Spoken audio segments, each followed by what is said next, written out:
CS अकेली करें या सीएस के साथ बीकॉम करें या सीएस के साथ एलएलबी करें या कुछ और करें। तो इस तरह के क्वेश्चन जो है बच्चों के माइंड में बहुत ज़्यादा आते हैं और वो टीचर्स को भी यही क्वेश्चन पूछते हैं, मुझे ये क्वेश्चन पूछते हैं रूटीन बेसिस पे कि सर क्या करना चाहिए। बड़ा एक यानी आप कह सकते हैं कि कंफ्यूजिंग एक स्टेट ऑफ अफेयर्स होता है ये डिसीजन लेना, क्योंकि आप जो एक बिगिनिंग स्टेज पे कहते हैं ना कि हाँ भी अगर अच्छा डिसीजन ले लेते हैं तो आपकी ज़िंदगी आगे बन जाती है, अगर आप गलत डिसीजन ले लेते हैं तो आगे जाके बहुत दिक्कतें आती हैं। ठीक है, तो मैं आपको बता दूं कि मेरा नाम है जगदीप अरोड़ा, बाई क्वालिफिकेशन मैं बीकॉम सीए सीएसएन सीएम में हूँ। ठीक है, अगर आप इस चैनल पे नए हैं तो पहले क्या है कि चैनल को सब्सक्राइब कर लीजिए, ताकि क्या है कि जो वीडियोस डालते हैं आपको जो नोटिफिकेशंस हैं वो आपको मिलते रहें। ठीक है, तो चलिए मुद्दे की बात करते हैं। तो अब क्वेश्चन यही आ रहा है दिमाग में, ठीक है, और हमारे भी था आपके भी है कि क्या करें, सीएस के साथ क्या करें। देखो, हर एक चीज़ का अपना एक बेनिफिट होता है, एक नुकसान होता है। बेनिफिट है एक, उसका डिसएडवांटेज भी है। तो पहले मैं बताता हूँ कि बीकॉम कैसे करनी चाहिए साथ में सीएस के, करें या ना करें। ठीक है, तो देखिए, अगर आप सीएस अकेले करते हैं, अकेले सीएस करते हैं, उसका फ़ायदा ये होता है कि आप होल हार्टेडली पूरे मन से और पूरे डेडिकेशन से, पूरे हार्डवर्क से क्या है कि खाली सीएस पे फोकस कर देते हैं। तो मेरे विचार से भी यही है कि अगर आप एक ही कोर्स पे अच्छे से फोकस करते हैं वो ज़्यादा बेटर होता है, कि रादर देन कि आप दो दो तीन तीन कोर्सेज साथ साथ करें। ठीक है, मैंने किया उसको, मेरे को छोड़िए जी। ठीक है, मैं टीचिंग करता हूँ तो ठीक है, मुझे उसका फ़ायदा मिलता है, मुझे छोड़िए। ठीक है, तो मैं कह रहा हूँ कि हाँ, कि अगर आप करना ही चाहते हैं तो उसमें जैसे बता रहा हूँ कि कुछ फ़ायदे हैं कुछ नुकसान। फ़ायदा मैंने बताया कि सीएस अकेले ही करते हैं, तो फ़ायदा ये होता है कि आप फुली डेडिकेशन के साथ क्या है कि आप सीएस पे फोकस कर देते हैं, सीएस में पास हो जाते हैं, पूरी ट्रेनिंग अच्छे से करते हैं। आपका जो माइंड है वो भटकता नहीं, किसी और तरफ नहीं जाता, कि आपको पता है कि आपने सीएस में ही सब कुछ करना है, सीएस में ही आपको क्या है कि महारत हासिल करनी है। ठीक है, तो आप सीएस पे ही क्या करते हैं, फोकस डाल देते हैं।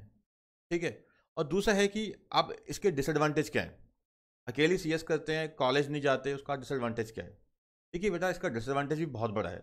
तो कैसे, जब आप कॉलेज नहीं जाते तो आपका क्या है कि जो कॉलेज में जो बेनिफिट्स होने होते हैं वो नहीं हो पाते। वो कैसे, एक तो जो कॉलेज जाने से जो आप बच्चों से मिलते हो, देखो मेच्योर बच्चे होते हैं कॉलेज में, 18+ वाले होते हैं। ठीक है, तो आप जब बच्चों से मिलते हो, उनके साथ रहते हो, तो आपका एक तरह का पर्सनैलिटी डेवलपमेंट होता है। ठीक है, आपके कॉलेज में बहुत कुछ सीखने को मिलता है। ठीक है, कैसे उठना और बैठना, जैसे आप एक देखो स्कूल से निकले होते हैं, स्कूल की लाइफ तो स्कूल की लाइफ ही है, वो पूरी एक डिसिप्लिन लाइफ होती है। तो वहाँ अंडर प्रेशर होता है, कॉलेज में ऐसा प्रेशर नहीं होता। यहाँ पे तो क्या होता है कि आपको एक तरह से, यानी कि एक आपको अपना जैसे कहते हैं मेच्योरिटी है, वो आपको वहाँ शो करनी होती है। ठीक है, तो कॉलेज में एक चीज़ होती है कि जो सबसे बड़ी इंपॉर्टेंट चीज़ है, दैट इज़ पर्सनैलिटी डेवलपमेंट। और दूसरी चीज़ क्या होती है कि जैसे आपने कॉलेज में देखा होगा, बहुत सारे कल्चरल प्रोग्राम्स होते हैं, कल्चरल प्रोग्राम्स हैं या रूटीन में कुछ ना कुछ प्रोग्राम होते रहते हैं। यहाँ पे क्या है कि आपकी जो पर्सनैलिटी है उसमें निखार आता रहता है, आपकी जो कम्युनिकेशन स्किल्स हैं उसमें इंप्रूवमेंट होती रहती है। ठीक है, सीएस में ऐसा नहीं हो पाता। सीएस में ऐसा क्यों नहीं हो पाता, क्योंकि देखिए ये कॉरस्पॉन्डेंस कोर्स है, कॉरस्पॉन्डेंस कोर्स है, आपको सारा कुछ खुद पढ़ना होता है, या ज़्यादा से ज़्यादा आपको कोचिंग मिल जाती है। ठीक है, जैसे मान लीजिए मैं पढ़ाता हूँ, तो क्या है कि बच्चा मेरे पास फेस टू फेस पढ़ लेगा, ठीक है, या फिर वो वीडियो लेक्चर्स ले लेगा, बट यहाँ पे कुछ पर्सनैलिटी डेवलपमेंट कहाँ हो पाएगा।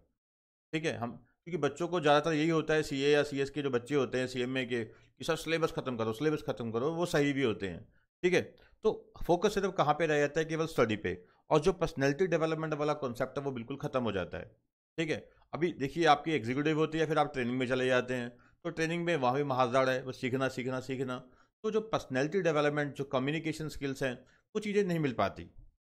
ठीक है, वो चीज़ें कहीं ना कहीं मिस हो जाती हैं जो आपको कॉलेज में मिलनी होती हैं। ठीक है, तो मेरे विचार से तो क्या है कि बेटा आपको क्या है कि सीएस के साथ तो बीकॉम करनी ही चाहिए। ठीक है, बीकॉम करनी ही चाहिए।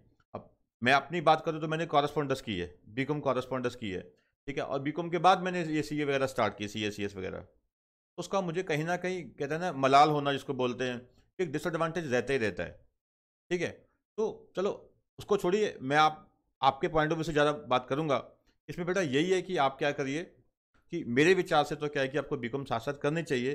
ठीक है, और हाँ, दूसरा जो ऑप्शन है कि अगर आप बीकॉम नहीं करना चाहते, बीकॉम अगर आप नहीं करना चाहते, ठीक है, एलएलबी एक बहुत बढ़िया ऑप्शन है, कि एलएलबी भी एक लॉ की लाइन है।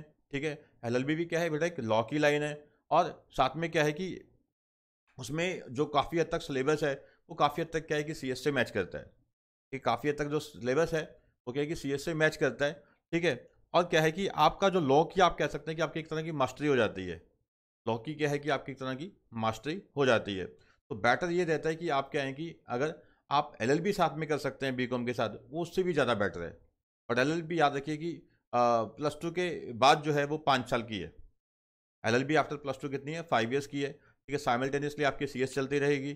ठीक है, मॉर्निंग बैचेस भी होते हैं एलएलबी की काफ़ी कॉलेजेस में। ठीक है, अगर वो मॉर्निंग बैच आप अगर ज्वाइन कर सकते हो एलएलबी का, वो ज़्यादा बेटर है। ठीक है, तो यानी कि देखिए अब मतलब वही है, अकेला अगर आप सीएस करना चाहते हैं वो भी बढ़िया है। और मैं कह रहा हूँ कि फिर वहाँ पे थोड़ा सा एक पर्सनैलिटी डेवलपमेंट का आपका इशू आ जाता है। और सबसे बड़ी इंपॉर्टेंट चीज़ एक याद रखना कि हम जो आगे बढ़ते हैं, आगे जो पैसा कमाते हैं, वो खाली हार्डवर्क या कमिटमेंट के कारण नहीं होता। मार्केट में आपके रिलेशनशिप्स भी होते हैं। ठीक है, जैसे आप मार्केट में एंटर करते हो तो आपके काफ़ी सारे रिलेशन काम आते हैं। कुछ आपको गाइडेंस चाहिए, किसी से कुछ पूछना है। ठीक है, तो क्लाइंटेज होती है, वो आपके सर्कल से ही निकल के आती है। आपके एक सर्कल से ही निकल के आती है। कॉलेज का एक बड़ा फ़ायदा ये होता है कि आपका एक सर्कल बन जाता है। आपका एक बहुत अच्छा सर्कल बन जाता है कि कल को वो सर्कल आपके बहुत ज़्यादा काम आता है। ठीक है, तो ये मतलब एक प्लस भी है, कुछ एक माइनस भी हैं। अब डिसीजन आपको लेना है। ठीक है, आपने किस तरीके से चलना है। अगर आप खाली सीएस करते हैं तभी कोई दिक्कत नहीं है। ठीक है, बट साथ में ध्यान रखिए कि पर्सनैलिटी डेवलपमेंट वाला इशू आएगा, तो उसको रिजॉल्व करने का तरीका क्या है कि आप कुछ ना कुछ साथ में पर्सनैलिटी डेवलपमेंट की कोशिश करते रहिए, कुछ कम्युनिकेशन स्किल्स अपने इंप्रूव करते रहिए। मतलब ब्रेक मत मारिए खाली, यानी कि वो कहते हैं ना किताबी कीड़ा, वो जो बुक वॉर्म है, उसका भी कोई फ़ायदा नहीं है। ठीक है, तो आपको ओवरऑल क्या है कि आपको सब कुछ देख के चलना है। आपको क्वालिफिकेशन भी अपनी लेनी है। ठीक है, आपको कोर्स भी अपना कंप्लीट करना है। साथ में आपके कम्युनिकेशन स्किल्स भी इंप्रूव होते रहें, आपका जो पर्सनैलिटी डेवलपमेंट है वो भी ग्रो होता रहे। ठीक है, आपको ये सारी बातों को ध्यान में रख के ही क्या है कि ये चीज़ सोचनी है। ठीक है बेटा, तो आपके इसके बारे में जो मैंने आपसे अब चर्चा की है, डिस्कशन की है, अभी भी आपके मन में कोई क्वेरी है तो आप कमेंट बॉक्स में लिख सकते हैं। तो मैं जो यूजुअली वीडियोस बनाता हूँ, वो आप लोगों के क्या है कि बच्चों जो आपके कमेंट्स आते हैं मुझे, ठीक है, फ़ोन कॉल्स आती हैं, व्हाट्सएप आते हैं मुझे, या कमेंट्स आते हैं यूट्यूब में, मैं उन्हीं के बेसिस पे क्या है कि ये वीडियोस बनाता हूँ। और मुझे उम्मीद है कि आपको ये वीडियो अच्छी लगी होगी। अगर आपने चैनल अभी तक सब्सक्राइब नहीं किया तो अब चैनल सब्सक्राइब कर लीजिए, ताकि आपको क्या है रूटीन बेसिस पे जो आपके मतलब की वीडियोज़ हैं उसके नोटिफिकेशन मिलते रहें। ठीक है बेटा, थैंक यू।